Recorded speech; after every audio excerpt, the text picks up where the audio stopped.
كيد حرام ما بتشوفته واحد من ذوك الله باي واحد أذيك بعد سميسان هاي ويديني نيجي نعرف تاس ويقول عندك تاي كيد حبسك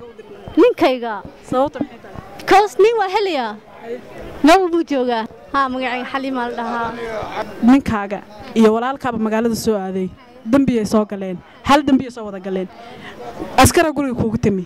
waxa lagu dhahay ninkaaga iyo wiilka walaalkaaga dambiye soo galeen mid kamid ah xabsi daay noqonaya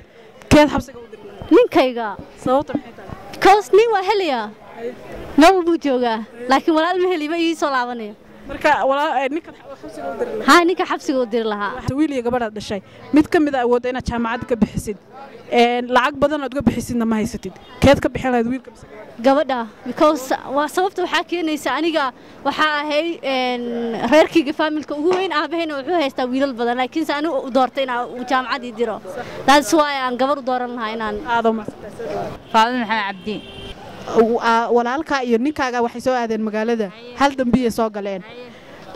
askara guriga kuugu timi waxa lagu dhahay ninkaaga iyo walaalkaaga hal dambiye soo galeen mid kamid ah xabsidaay noqon la ka xabsiga u diri ninkayga walaalkay badbaadin la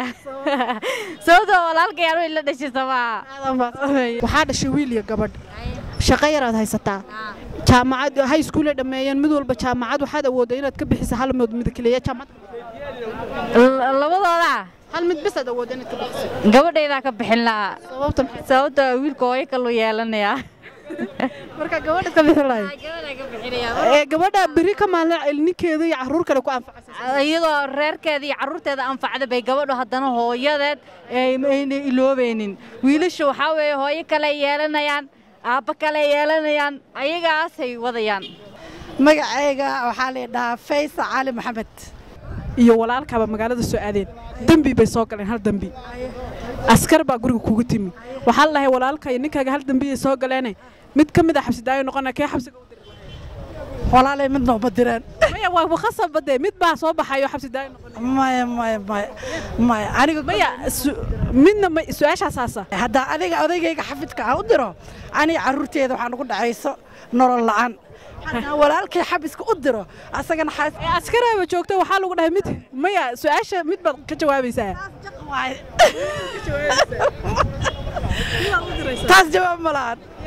sababtoo ah su'aashii waa mid kamid ah because booliska ku yimaaday waxay ku dhaheen maadaama ay hal dambi wada galeen mid baa baxaya keed xaro ma jirto waa hal mid oo kale Allah baay waxa adiga baa samaysan hay weydiin inaga dhaaf taas way ugu adag tahay aada mudan wiil iyo gabadh wax shaqo ma haysatid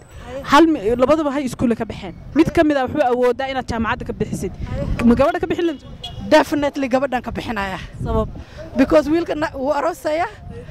and then lacagtiisa ma arkay laakiin gabadheedu mar walba hooyo gabadhu way aroosaysaa ninkeedii caruur gabadha ninkeeda beelanayo gabadha ninkeeda reerkeedana iyada qabato laakiin wiil waa laga jeesan karaa gabadhan geysanaya jaamacadda